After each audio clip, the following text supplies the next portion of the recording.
नमस्कार, स्वागत आहे तुमचं ॲक्टिव्ह पूजामध्ये. मी पूजा. तर मी ना आमच्या काकूच्या घरी आले. माझ्या भावाचं लग्न आहे आणि मेहंदी काढायची होती. मला एवढी भारी तर जमत नाही, पण मी प्रयत्न केला मेहंदी काढायचा. तुम्हाला मी व्हिडिओ दाखवते, पुढे ॲड करेलच. तर हे पहा, अशी मी मेहंदी काढली. जमले का नक्की कमेंटमध्ये सांगा. फर्स्ट टाईम मी नवरदेवाच्या हातावरती अशी मेहंदी काढली, हात भरून.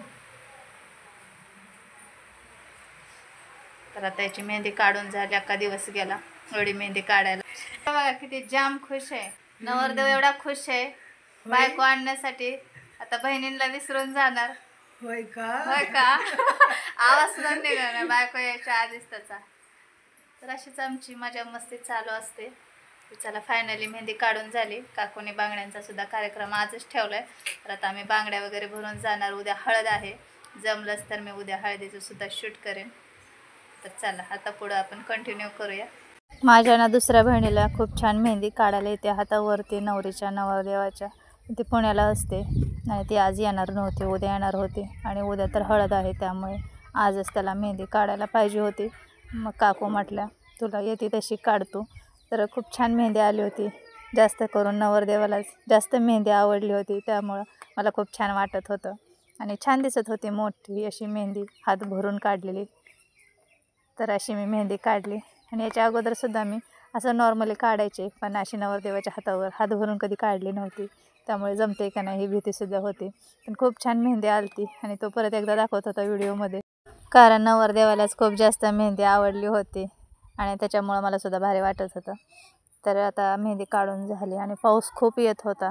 तर मी बाहेर आले तर तुम्हाला पाऊस दाखवते. मेहंदी काढत होतो त्यावेळेसपासूनच पाऊस सुरू होता. तर हे पहा, आज लवकरच रिमझिम चालू झाले. मोठा पाऊस पडला, पण आणखीन बारीक रिमझिम चालू आहे. तर बांगड्यावाले चाच्यासुद्धा बाहेर बसलेले, त्यांना आत बसा म्हटलं तर नको म्हटले.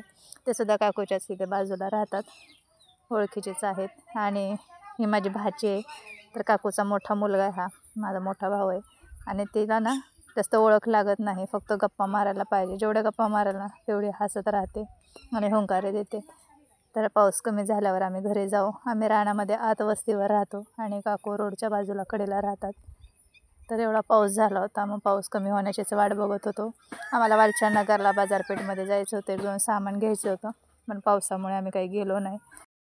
आणि हा व्हिडिओ ना काकूच्या घरी कालच मी थोडा बनवला होता, पण अपलोड केला नाही. घरी आलो, पाऊस चालूच होता बारीक रिमझिम, आणि घरात सगळेजण असल्यामुळे व्हॉइस ओव्हर करायला जमलं नाही.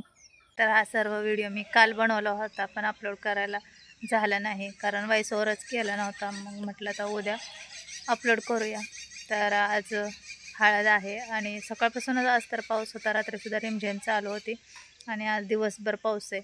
आता 4 वाजलेत, पाऊस कमी झालेला आहे. 3:30-4 वाजता पाऊस कमी झाला आहे. तर म्हटलं आता जेवढं बनवलं आहे तेवढं बोलूया आणि अपलोड करूया. तर एवढंच मी व्हिडिओ बनवला आहे. तर बरं झालं आता तरी पाऊस उघडला आहे, कारण आता 5:30 ते 6, 5:30-6 वाजता हळद चालू होईल. आणि खूप म्हणजे खूप चिखलामुळे ना कसं कार्यक्रम होईल कसा नाही काय माहिती, कारण पाऊस आला ना तर खूपच अपदा होईल. कारण इथून आम्हाला काकूच्या घरी जायला खूप चिखल आहे. आम्ही रानात आतमध्ये राहतो आणि काकू रस्त्याच्या तिकडे वरच्या साईडला त्यांचं घर आहे, जवळच आहे, पण रानात वस्ती असलं की चिखल तर होतोच. तर मग बहीण सगळे आलेत, पाहुणे वगैरे सर्व आलेले आहेत.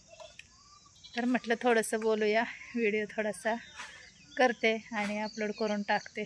कारण सकाळपासून मी वाट बघते व्हॉइस ओव्हर करण्यासाठी, पण पावसामुळे घरातून बाहेर पण येता येईना, बोलून अपलोड करायला होईना. आणि घरात सगळेजण असल्यामुळे घरात खूप आवाज आहे आणि मग व्हॉइस ओव्हर करायला होत नाही सर्वजण असल्यावर, कारण बाकीच्यांचाच खूप आवाज येतो. सर्व लहान लहान लेकरं आहेत, मुलं, तर त्यांना किती शांत केलं तरी त्यांचे खेळण्याचं चालूच असतं, त्याच्यामुळे आवाज येतोच. तर असाच मी व्हिडिओ बनवला होता. आता पाऊस कमी झाल्यावरच मी पण बाहेर आले होते आणि खूप चिखल झालेला आहे. मी तुम्हाला दाखवते मी किती चिखल झाला आहे बघा. हे पहा, खूप म्हणजे खूपच चिखल झालेला आहे. हे पहा, सर्व चिखल आहे आणि त्यामुळे ना घरातून बाहेरसुद्धा येत नाही.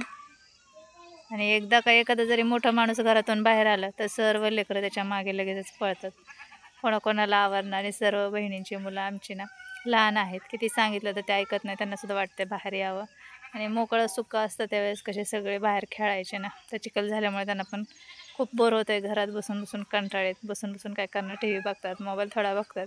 परत त्यांना वाटते बाहेर यावं. आणि पाऊस पडल्यामुळे समोरचं झाड सर्व खाली वाकलेलं आहे. आता ते तोडावं लागेल. तर पुढं आहे, एकदम दारात नाही. मी पाठीमागून शूट करते त्यामुळे असं वाटतं की ते एकदम दारात आहे, पण ते पुढच्या रानात आहे. घराच्या समोर जागा आहे आणि त्याच्या पुढे रानात ते झाड आहेत. तर एवढाच मी व्हिडिओ बनवला आहे. कसा वाटला तुम्हाला नक्की कमेंटमध्ये सांगा. आणि माझा व्हिडिओ आवडला असेल तर चॅनलला सबस्क्राईब करा, लाईक, कमेंट, शेअर करा. आणि असेच तुम्हाला छोटे मोठे व्हिडिओ पाहायला मिळतील. आपण भेटूया पुढच्या अशा साध्या साध्या व्हिडिओमध्ये. तोपर्यंत सर्वांना बाय बाय.